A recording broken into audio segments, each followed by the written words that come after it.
Hey folks, LA Little here with TA Today. I'm logging in a little bit late this morning. CPI numbers come out and the market rallies a bit on them, but I think you have to be pretty careful here. As I've said before, this market is trying to roll. It's pretty heavy, and if you're not looking at it that way, you're probably in danger. So what I'm going to look at here to start with is S&P 500. Now the S&P is the one that's held up the best. When we look at it, we're finally in danger of breaking that retest regen. What I'm going to show you is that retest regen. So you can see it here. Here's your swing point high. And when you're looking at that guy, what you're asking is it going to break the bottom of the swing point, right? Because it's gotten over it. It got over it here, and then it tried to break out in many weeks, unable to. Now it's coming back trying to break the bottom. If you can't take it higher, folks, eventually they're going to test the bottom side. So they try, test the bottom, try and test the bottom, and now they're testing the bottom again after another try. If this breaks to the downside, they're going to go after the swing point low. And so that's the target here, 6535. If that happens, that's another couple hundred down. Not the end of the world, but a correction. And you can see here, every time they bring it up there, somehow, some reason, something drives this thing lower. Now, the big tell has been the NDX, and I've talked about this before, and I'm going to blow this chart up just a little bit and show you this swing point, right? I'll break a low when you get underneath it here, and then you actually broke this swing point as well. That was on this bar. As it came back up, it had two bearish retest regens. This one and the one that you see on the charts. Now this one, it actually got over on this day, but it never was able to stay over it. And then boom, they hit it again. Now you're regenerating to the downside. When you got two of them lined up together like that, right, on a market that's trying to top out, right, that's kind of dangerous in that, you know, more than likely the bounce is not going to be one of those V-shaped things that we're so used to seeing, right? You know, pull back straight up, right? And this one actually failed. That was a warning. We could go to others. There was another one over here, V-shaped, that can succeed. All of these are subtle tells that you have to look at and you have to understand. Today, we got the CPI. It's trying to rally a bit. I'm looking at the indexes here. I'm doing this live 5:40 almost Pacific time. CPI came out a few minutes ago. And if I look at the futures, S&P is basically flat, NDX flat as well. My guess is they're going to push this back up a little bit this morning, and probably it's going to fail, and they're going to head it back down the other way. We don't know that, but that kind of looks like what's going to happen. Now, there are some opportunities. I've been asked about silver and gold. Let me go over and hit those real quick, and then I'll give you a couple of opportunities that I'm looking at. Gold and silver. So let's look at the just the physical to start with. We'll look at the popular ones that everybody uses, or maybe I don't have those in here. Do I? GLD? There it is.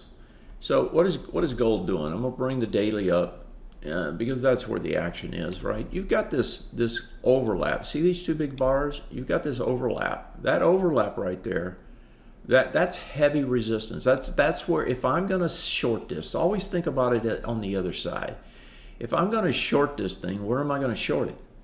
Right there where all that was generated, right?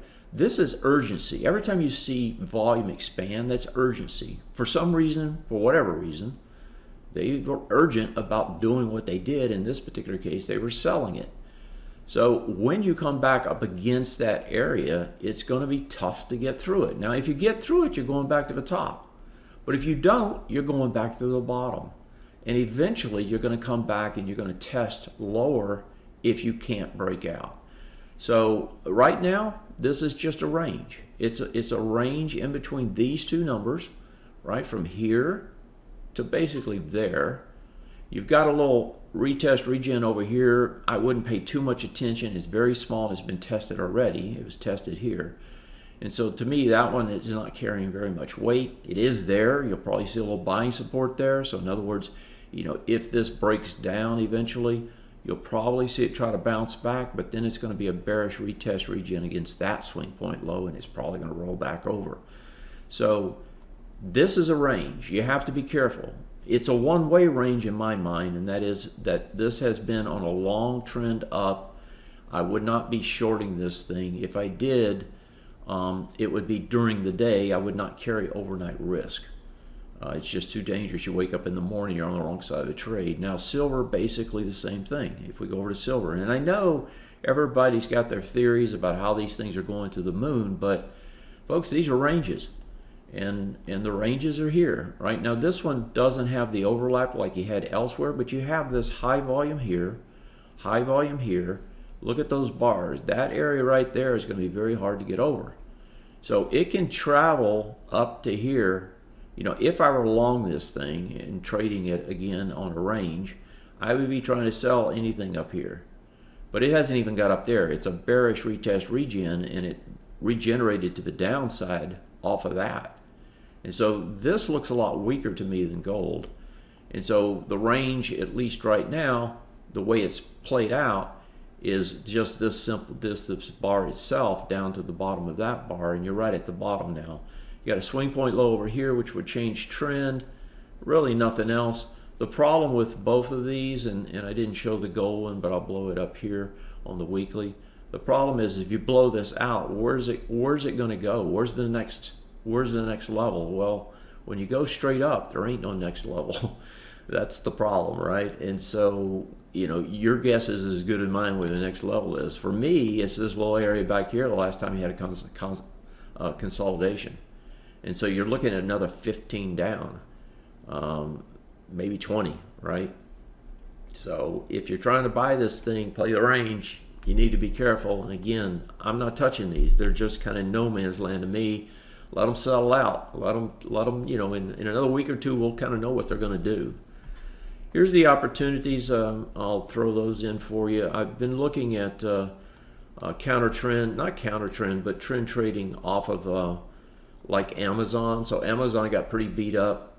Amazon's into a bullish retest region on the weekly. This is the bull, right? So you get over a swing point high, and now you're coming back into it, this one. And when you come back into it, right now it shows as teal, which is like one test. Well, that test is this test. And so because it never, after it broke out here, it never tested. And so when you come out of something like that, or you come down into something like that, you expect it to bounce. It should bounce. And so I'm a little, I'm not invested heavily in this. I took a position. I'm expecting a bounce up into this bearish retest region, the top of it. So it's about 220 maybe. So 216, 220, that's the target. You pick it up around, 200, 190 something. And then, you're risking down to here basically. So it's about a 2-to-1 with a pretty high probability. The thing I don't like after yesterday is that this closed deeper than I would have liked. I liked this bar. That was the bar I bought.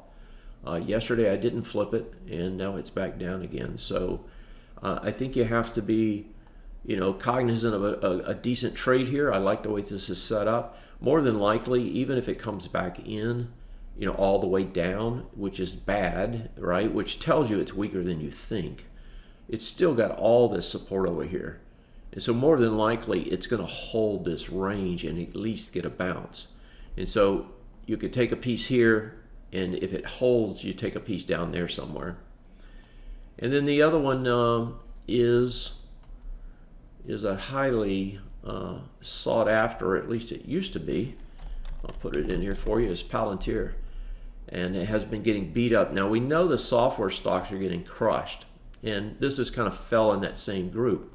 But when you come down and look at it, and again, I'm looking on a weekly, this is your breakout. You did get a retest right there, right? But as it comes into this, right, I'm looking at these bars, this particular one over here, that's going to be probably pretty good support. This bar, that bar, that's about 113. So as we come back into this area, halfway down or so, I'm going to be interested in this stock. And so I bring that to your attention as a potential trade as this market does whatever the market's going to do. I'm looking over at the chart, the price points. They're holding about flat after the CPI number. Gold and silver are both up, just bouncing. I see that Bitcoin is up. Now Bitcoin's trying to roll over. I didn't have that one in here. Let's quickly look at that one and then we'll call it a day. If we look at Bitcoin, Bitcoin has this roll that's trying to take place here, right?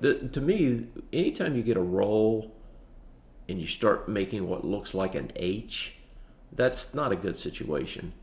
And you know, we already know in the longer term time frames, it's in trouble. Right now, you got a huge range on that bar, you know, the wipeout bar from last week. So my guess is this thing is going to trade inside this range for a while. I doubt it's going to break down immediately, but it looks to me like eventually this thing's going to break down again. And if we bring it over here, we're in, just like I was talking about on Amazon, we're in the bullish retest region. This is on a monthly now. And when it was more than 6 bars, when you get into something like that, you should trade in the top third or so. Well, look at where this one's trading. As a matter of fact, you have a swing point high here and a swing point high here. That should hold. It should give you a bounce.